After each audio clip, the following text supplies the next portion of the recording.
Hello दोस्तों, प्रस्तुत है कविता एक फूल की चाह। रचनाकार सियाराम शरण गुप्त। वाचन सरिता झा तिवारी। जैसा कि आप सभी जानते हैं, इस समय हम कोरोना जैसी महामारी से गुजर रहे हैं। इस कविता के माध्यम से भी गुप्त जी ने एक महामारी का जिक्र किया है और किस प्रकार इस महामारी के डर से हम अपनों को खो देते हैं और उसकी एक इच्छा, एक चाह और ख्वाहिश को भी पूरा करने में असमर्थ होते हैं। तो प्रस्तुत है कविता एक फूल की चाह। उद्वेलित कर अश्रु राशियाँ, हृदय चिताएं धधका कर, महामारी प्रचंड हो फैल रही थी इधर उधर। क्षीण कंठ मृत वत्साओं का करुण रुदन दुर्दांत नितांत, भरे हुए था निजगृह रव में हाहाकार अपार अशांत। कवि कहता है कि एक बड़े स्तर पर फैलने वाली बीमारी बहुत भयानक रूप से फैली हुई थी, जिसने लोगों की भावनाओं को ठेस पहुंचाते हुए आंखों से आंसुओं की नदियां बहा दी थी। कहने का तात्पर्य यह है कि उस महामारी ने लोगों के मन में भयानक डर बैठा दिया था। कवि कहता है कि उस महामारी के कारण जिन औरतों ने अपनी संतानों को खो दिया था, उनके कमज़ोर पड़ते गले से लगातार दिल को दहला देने वाला ऐसा दर्द निकल रहा था जिसे दबाना बहुत कठिन था। उस कमज़ोर पड़ चुके दर्द भरे रोने में भी अत्यधिक अशांति फैलाने वाला हाहाकार छिपा हुआ था। बहुत रोकता था सुखिया को, न जा खेलने को बाहर, नहीं खेलना रुकता उसका, नहीं ठहरती वह पल भर। मेरा हृदय कांप उठता था, बाहर गई निहार उसे, यही मानता था कि बचा लूं किसी भांति इस बार उसे। कवि कहता है कि इस कविता का मुख्य पात्र अपनी बेटी, जिसका नाम सुखिया था, उसको बार बार बाहर जाने से रोकता था, लेकिन सुखिया उसकी एक न मानती थी और खेलने के लिए बाहर चली जाती थी। वह कहता है कि सुखिया का न तो खेलना रुकता था और न ही वह घर के अंदर टिकती थी। जब भी वह अपनी बेटी को बाहर जाते हुए देखता था, तो उसका हृदय डर के मारे कांप उठता था। वह यही सोचता रहता था कि किसी तरह उसकी बेटी उस महामारी के प्रकोप से बच जाए, वह किसी तरह इस महामारी की चपेट में न आए। भीतर जो डर रहा छिपाए, हाय वही बाहर आया। एक दिवस सुखिया के तनु को ताप तप्त मैंने पाया। ज्वर में विह्वल हो बोली वह, क्या जानूं किस डर से डर, मुझको देवी के प्रसाद का एक फूल ही दो लाकर। कवि कहता है कि सुखिया के पिता को जिस बात का डर था वही हुआ। एक दिन सुखिया के पिता ने पाया कि सुखिया का शरीर बुखार से तप रहा था। कवि कहता है कि उस बच्ची ने बुखार के दर्द में भी अपने पिता से कहा कि उसे किसी का डर नहीं है। उसने अपने पिता से कहा कि वह तो बस देवी माँ के प्रसाद का एक फूल चाहती है ताकि वह ठीक हो जाए। क्रमशः कंठ क्षीण हो आया, शिथिल हुए अवयव सारे, बैठा था नव नव उपाय की चिंता में मैं मन मारे। जान सका न प्रभात सजग से, हुई अलस कब दोपहरी, स्वर्ण घनों में कब रवि डूबा, कब आई संध्या गहरी। कवि कहता है कि सुखिया का गला इतना कमजोर हो गया था कि उसमें से आवाज भी नहीं आ रही थी। उसके शरीर का अंग अंग कमजोर हो चुका था। उसका पिता किसी चमत्कार की आशा में नए नए तरीके अपना रहा था, परंतु उसका मन हमेशा चिंता में ही डूबा रहता था।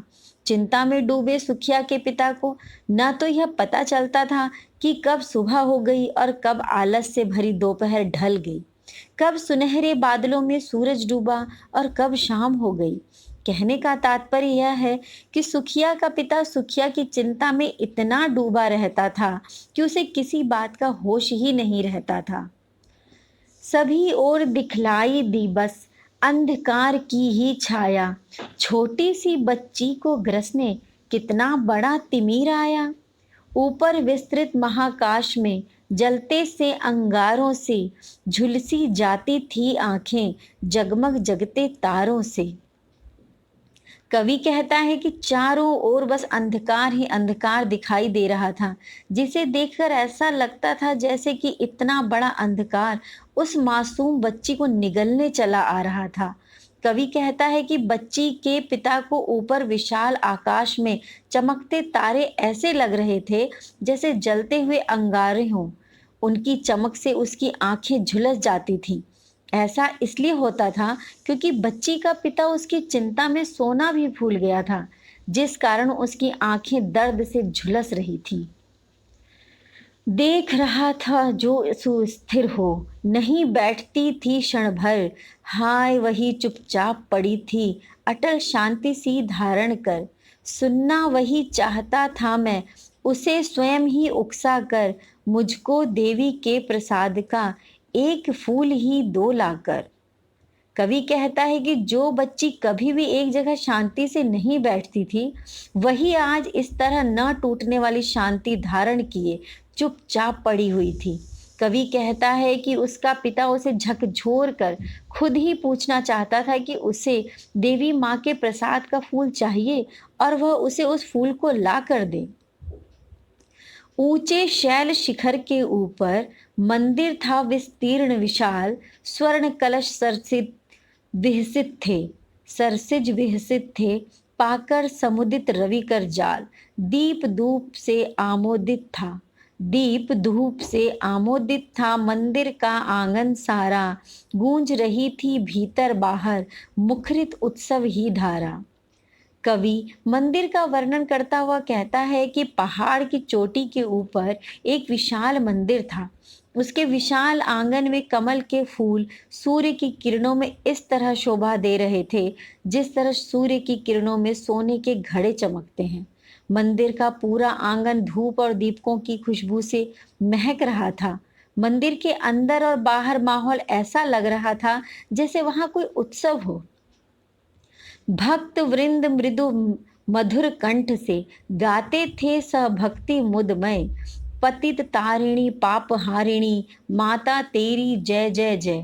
पतित तारिणी तेरी जय जय मेरे मुख से भी निकला, बिना बढ़े ही मैं आगे को जाने किस बल से ढिकला। कवि कहता है कि जब सुखिया का पिता मंदिर गया तो वहां मंदिर में भक्तों के झुंड मधुर आवाज में एक सुर में भक्ति के साथ देवी माँ की आराधना कर रहे थे। वे एक सुर में गा रहे थे, पतित तारिणी पाप हारिणी माता तेरी जय जय जय। सुखिया के पिता के मुंह से भी देवी माँ की स्तुति निकल गई, पतित तारिणी तेरी जय जय। फिर उसे ऐसा लगा कि किसी अनजान शक्ति ने उसे मंदिर के अंदर धकेल दिया। मेरे दीप फूल लेकर वे अम्बा को अर्पित करके दिया पुजारी ने प्रसाद जब आगे को अंजलि भर के। भूल गया उसका लेना झट, परम लाभ सा पाकर मैं सोचा बेटी को माँ के ये पुण्य पुष्प दूं जाकर मैं। कवि कहता है कि पुजारी ने सुखिया के पिता के हाथों से दीप और फूल लिए और देवी की प्रतिमा को अर्पित कर दिया। फिर जब पुजारी ने उसे दोनों हाथों से प्रसाद भरकर दिया तो एक पल को वह ठिठक सा गया, क्योंकि सुखिया का पिता छोटी जाति का था और छोटी जाति के लोगों को मंदिर में आने की नहीं दिया जाता था। सुखिया का पिता अपनी कल्पना में ही अपनी बेटी को देवी माँ का प्रसाद दे रहा था। सिंह पौर तक भी आंगन से नहीं पहुंचने मैं पाया, सहसा यह सुन पड़ा कि कैसे यह अछूत भीतर आया। पकड़ो देखो भाग न जावे, बना धूर्त यह है कैसा, साफ स्वच्छ परिधान किए है भले मानुषों के जैसा। कवि कहता है कि अभी सुखिया का पिता प्रसाद लेकर मंदिर के द्वार तक भी नहीं पहुंच पाया था कि अचानक किसी ने पीछे से आवाज लगाई, अरे यह अछूत मंदिर के भीतर कैसे गया? इसे पकड़ो, कहीं यह भाग न जाए। किसी ने कहा कि इस चालाक नीच को तो देखो कैसे साफ कपड़े पहने हैं ताकि कोई इसे पहचान न सके। कवि यहाँ यह दर्शाना चाहता है कि निम्न जाति वालों का मंदिर में जाना अच्छा नहीं माना जाता था। पापी ने मंदिर में घुसकर किया अनर्थ बड़ा भारी, कलुषित कर दी है मंदिर की चिरकालिक शुचिता सारी। ऐ क्या मेरा कलुष बड़ा है देवी की गरिमा से भी? किसी बात में हूं मैं आगे माता की महिमा के भी। कवि कहता है कि किसी ने कहा कि मंदिर में आए हुए सभी भक्त सुखिया के पिता को पापी कह रहे थे। वे कह रहे थे कि सुखिया के पिता ने मंदिर में घुसकर बड़ा भारी अनर्थ कर दिया है और लंबे समय से बनी मंदिर की पवित्रता को अशुद्ध कर दिया है। इस पर सुखिया के पिता ने कहा कि ऐसा कैसे हो सकता था कि माता की महिमा के आगे उसकी अशुद्धता अधिक भारी हो। सुखिया के पिता के कहने का तात्पर्य यह था कि जब माता ने ही सभी मनुष्यों को बनाया है, तो उसके मंदिर में आने से मंदिर अशुद्ध कैसे हो सकता है? माँ के भक्त हुए तुम कैसे करके यह विचार खोटा, माँ के सम्मुख ही माँ का तुम गौरव करते हो छोटा। कुछ ना सुना भक्तों ने झट से मुझे घेर कर पकड़ लिया, मार मार कर मुक्के घूंसे धम्म से नीचे गिरा दिया।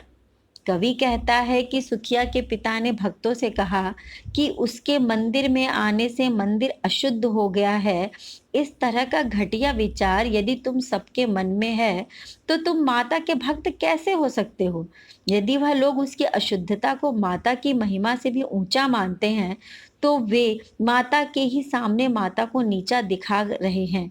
लेकिन उनकी बातों को किसी पर कोई असर नहीं हुआ। लोगों ने उसे घेर लिया और उस पर घूंसों और लातों की बरसात करके उसे नीचे गिरा दिया। मेरे हाथों से प्रसाद भी बिखर गया, हाँ सबका सब। हाय अभागी बेटी, तुझ तक कैसे पहुंच सके यह अब? न्यायालय ले गए मुझे वे, 7 दिवस का दंड विधान। मुझको हुआ हुआ था मुझसे देवी का महान अपमान। कवि कहता है कि जब भक्तों ने सुखिया के पिता की पिटाई की, तो उसके हाथों से सारे का सारा प्रसाद बिखर गया। वह दुखी हो गया और सोचने लगा कि उसकी बेटी का भाग्य कितना बुरा है, क्योंकि अब उसकी बेटी तक प्रसाद नहीं पहुंचने वाला था। लोग उसे न्यायालय ले गए। वहां उसे 7 दिन जेल की सजा सुनाई गई। अब सुखिया के पिता को लगने लगा कि अवश्य ही उससे देवी का अपमान हो गया है, तभी उसे सजा मिली है। मैंने स्वीकृत किया दंड, वह शीश झुकाकर चुप ही रह।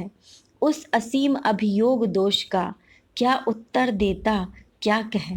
7 रोज ही जेल रहा था, या कि वहां सदियां बीती, अविश्रांत बरसा के भी आंखें तनिक नहीं रीती। कवि कहता है कि सुखिया के पिता ने सिर झुकाकर चुपचाप उस दंड को स्वीकार कर लिया। उसके पास अपनी सफाई में कहने को कुछ नहीं था, इसलिए वह नहीं जानता था कि क्या कहना चाहिए।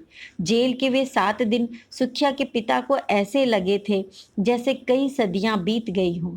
उसकी आंखें बिना रुके बरसने के बाद भी बिल्कुल नहीं सूखी थी।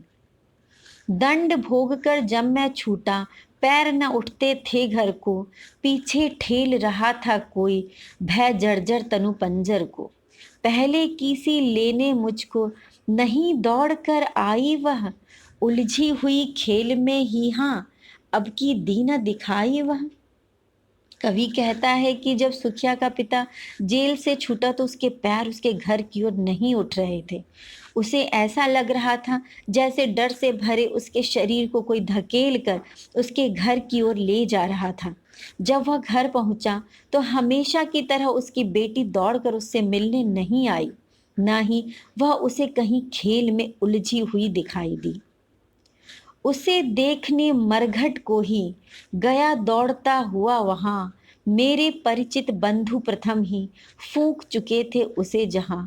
बुझी पड़ी थी चिता वहां पर, छाती धधक उठी मेरी, हाय फूल सी कोमल बच्ची, हुई राख की थी ढेरी। कवि कहता है कि सुखिया के पिता को घर पहुंचने पर जब सुखिया कहीं नहीं मिली, तब उसे सुखिया की मौत का पता चला। वह अपनी बच्ची को देखने के लिए सीधा दौड़ता हुआ शमशान पहुंचा, जहां उसके रिश्तेदारों ने पहले ही उसकी बच्ची का अंतिम संस्कार कर दिया था। अपनी बेटी की बुझी हुई चिता देखकर उसका कलेजा जल उठा। उसकी सुंदर फूल सी कोमल बच्ची अब राख के ढेर में बदल चुकी थी। अंतिम बार गोद में बेटी तुझको ले न सका मैं हाँ, एक फूल माँ का प्रसाद भी तुझको दे न सका मैं हाँ। कवि कहता है कि सुखिया का पिता सुखिया के लिए दुख मनाता हुआ रोने लगा। उसे अफसोस हो रहा था कि वह अपनी बेटी को अंतिम बार गोदी में न ले सका। उसे इस बात का भी बहुत दुख हो रहा था कि उसकी बेटी ने उससे केवल माता के मंदिर का एक फूल लाने को कहा था। वह अपनी बेटी को वह फूल देवी का प्रसाद भी न दे सका।